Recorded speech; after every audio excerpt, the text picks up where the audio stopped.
اچھا حسن بھائی، اگلا سوال میرا یہ ہے کہ رسول اللہ صلی اللہ علیہ وسلم نے جب حضرت علی کے لیے مولا کا لفظ استعمال کیا، تو یہ لفظ رسول اللہ صلی اللہ علیہ وسلم نے اس سے پہلے بھی کبھی استعمال کیا تھا؟ مولا کا لفظ یعنی اس کا کانٹیکسٹ کہیں پہلے بھی کبھی بندے کی اگر سمجھنا چاہے تو، یا صرف اسی موقع پر ایک ہی دفعہ رسول اللہ نے استعمال کیا تھا نہیں، وہ تو یہ تو پیغمبر کی سب حدیث ہم تک صلی تو اللہ نہیں علیہ پہنچی کہ وسلم؟ انہوں نے کتنی دفعہ صلی اللہ علیہ وآلہ وسلم کہ انہوں نے کتنی دفعہ کس لفظ کو استعمال کیا نا، وہ تو سب کو پتہ ہے کہ وہ 13 سال مکے میں تھے اور پھر 10 سال مدینے میں تھے، تو اس دوران انہوں نے تو بہت ساری باتیں کی ہیں نا، جو کبھی ریکارڈ ہی نہیں ہوئی، کبھی کسی نے نقل ہی نہیں کی نا.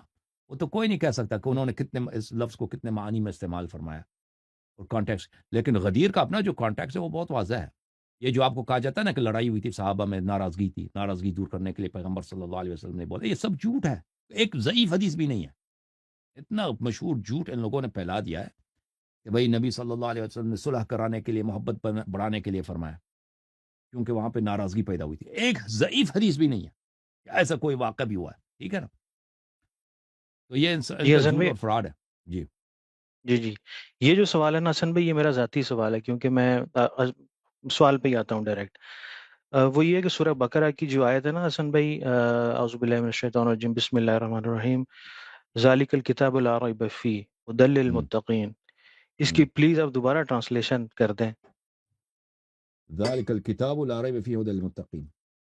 امام جی علی علیہ السلام، کتاب سے مراد امام علی علیہ السلام. امام علی علیہ السلام وہ ہیں کہ ان میں کوئی شک نہیں ہے، وہ اپنے شیعوں کے لیے، متقین کے لیے، اہل شیعوں کے لیے ہدایت. اچھا حسن بھائی، میں آپ کا بڑا احترام کرتا ہوں اور آپ کو استاد کی حیثیت میں رکھتا ہوں، جی لیکن سر. یہ کتاب کو کیسے ریلیٹ کر سکتے ہیں حضرت علی سے؟ نہیں، ومن قبل ذالک کتاب موسیٰ. آپ دیکھیں عربی زبان میں مجاز کا باب بہت بہت وسیع ہے. مجاز کا باب، مجاز حقیقت سے زیادہ ہے، یعنی فگریٹو جی یوزج لٹرل یوزج سے زیادہ ہے. مثلا آپ ایگزیکٹلی. کہتے ہیں نا کسی عالم سے، جی کسی جی عالم سے کہتے ہیں یہ انسائکلوپیڈیا ہے، یہ علم کا انسائکلوپیڈیا ہے. کہتے ہیں یہ خود انسائکلوپیڈیا ہے، سائنس میڈیکل کا انسائکلوپیڈیا ہے.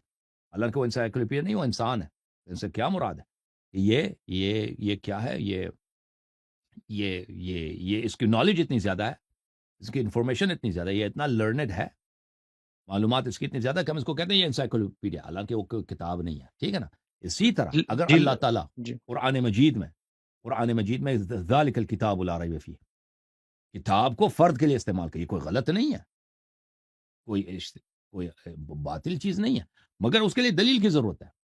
اگر اس کے ساتھ معصومین علیہ السلام، رسول اللہ صلی اللہ علیہ وسلم، معصومین علیہ وسلم فرمائیں کہ اس لفظ سے مراد فرد ہے، لفظ سے مراد شخص ہے، تو پھر یہ بالکل ماننا پڑے گا، کیونکہ یہ ادب کے لحاظ سے، فصاحت بلاغت کے لحاظ سے بالکل ممکن ہے کہ ایک فرد کو ہم کہتے ہیں کہ یہ کتاب ہے. ٹھیک ہے نا. تعریف کے طور پر، مدح و ثنا کے طور پر. اچھا اچھا حسن بھائی، جس طرح بھی آپ نے دو ٹرمز یوز کی نا، لٹرل اور فگریٹو، اگر ہم اس کو جی یہاں کنسیڈر کر لیں تو کیا اس سے مزید ہماری قرآن پاک کو آگے اسٹڈی کرنے میں ہمارے لیے گمراہی نہیں بن جائے گی، کہ ہم اگر یہی کمپیئر کرتے رہیں؟ بالکل قرآن خود فرماتا ہے وما یذل الظالمین الا خسارہ. قرآن مجید جو ہے نا، ظالمین کے لیے وہ گمراہی بڑھا دیتی ہے، نقصان ہی بڑھا دیتا ہے. قرآن مجید پڑھ کے آپ کو ہدایت نہیں ملے گا اگر آپ اس کو صحیح طرح سے نہیں پڑھیں گے. جس دنیا میں جتنے گمراہ فرقے ہیں وہ سب قرآن کو مانتے ہیں.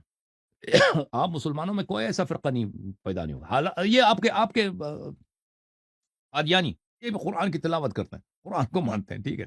کوئی فرقہ آپ کو نہیں ملے گا جو کہے گا ہم قرآن کو نہیں مانتے. قرآن کو مانیں گے بھی، اس کو تفسیر اپنے طور سے کریں گے نا، کیونکہ قرآن کے الفاظ ایسے ہیں کہ آپ اس کو کھینچ کے کسی بھی معنوں میں تفسیر کر سکتے ہیں. اسی لیے تو نبی صلی اللہ علیہ وسلم نے فرمایا کہ میں تمہارے درمیان چھوڑ کے جا رہا ہوں کہ اگر اس کی اتباع کرو گے کم گمراہ ہو گے. قرآن اور اہل بیت علیہ السلام اور ایک دوسرے سے کبھی الگ نہیں ہوں گے. ٹھیک ہے. تو قرآن کے معنی کیا ہے، قرآن میں کہاں فگریٹو ہے اور کہاں پہ فگریٹو نہیں ہے، اور اگر فگریٹو ہے تو فگریٹو سے مراد کیا ہے. ٹھیک ہے نا. تو یہ تو جی ایک جی ڈیوائن سورس آف ایکسپلینیشن کی ضرورت ہے کہ خود نبی صلی اللہ علیہ وسلم کی طرح اس طرح پاک ہوں کہ وہ بتائیں کہ اس سے مراد کیا، وہ معلم ہو قرآن کے. ٹھیک ہے نا. اس کے بغیر آپ بالکل نہیں سمجھ سکتے. تو قرآن کو سمجھنا کیا ممکن ہے؟ ایسے قرآن پڑھ دو، قرآن آپ کو سمجھ نہیں آئے گا. قرآن صرف اور صرف، میں آپ کو گارنٹی دیتا ہوں، جو شخص صرف قرآن کو پڑھتا ہے نا، اس کی صرف حیرت میں اضافہ ہوتا ہے، اس کی صرف سرگردانی میں اضافہ ہوتا ہے، اس کی کنفیوژن میں اضافہ ہوتا ہے. کیونکہ قرآن کو اس کا مطلب کچھ بھی ہو سکتا ہے. ٹھیک ہے نا. اس کی جب ڈیپتھ میں جائیں گے نا، معنی کچھ کسی طرف بھی جا سکتا اور پتہ نہیں چلتا کہ کون سا معنی مراد ہے. صرف آپ کی کنفیوژن بڑھ جائے گی. صرف اور صرف قرآن اس وقت آپ کو ہدایت کر دیتا ہے جب قرآن کو، جب نبی صلی اللہ علیہ وسلم نے فرمایا کہ یہ میرے اہل بیت علیہ السلام سے کبھی جدا ہونے والی نہیں، اہل بیت قرآن سے اور قرآن اہل بیت علیہ السلام سے. تو قرآن کی تفسیر معصومین سے لینا، پاکوں سے لینا، جن کو اللہ تعالیٰ نے قرآن کا ساتھی بنایا، قرآن کا قرین بنایا، نبی صلی اللہ علیہ وسلم نے فرمایا. ٹھیک ہے نا؟ قرآن اور جی اہل جی بیت علیہ السلام. جی میں اپنی پوزیشن واضح کر دوں حسن بھائی، قادیانی تو جو ہے وہ لعنت اللہ ہے. آخری جو ہے حسن بھائی میری اس کوشچن تو نہیں ہے، ایک کوئی دعاؤں کا مجموعہ ہے جو اہل بیت اطہار سے لی ہوئی ہوں، دعاؤں کا مجموعہ اور کوئی ایک کتاب ہو، آپ مجھے بتا دیں پلیز. میں نے ڈھونڈنے کی کوشش کی آپ کے لیکچرز میں. بہت سارے ہیں، بہت سارے. اقوال الاعمال ہے، مصباح المتحجد ہے، مصباح المتحجد بہت اچھی کتاب ہے. اقبال الاعمال بہت اچھی کتاب ہے. اور اس کے علاوہ ایک اور کتاب ہے مفاتیح الجنان، وہ بھی صحیح ہے، وہ بھی ٹھیک ہے. اوکے، بہت شکریہ حسن بھائی، جزاک اللہ. تھینک اللہ یو تعالیٰ آپ سر، کو اللہ اپنی آپ کو حفاظت جزائے میں خیر رکھے. دے، اللہ بہت حافظ. مہربانی. Thank you, thank you. جوم جاؤ، پرواز کرو، کیوں فخر سے سر اٹھا، کیونکہ اللہ تعالیٰ نے تمہیں انتخاب کیا. صراط حق پر صرف تم ہو، صراط ایمان پر صرف کیا، کیونکہ اللہ تعالیٰ نے تمہیں انتخاب کیا. صراط حق پر صرف تم ہو، صراط ایمان پر صرف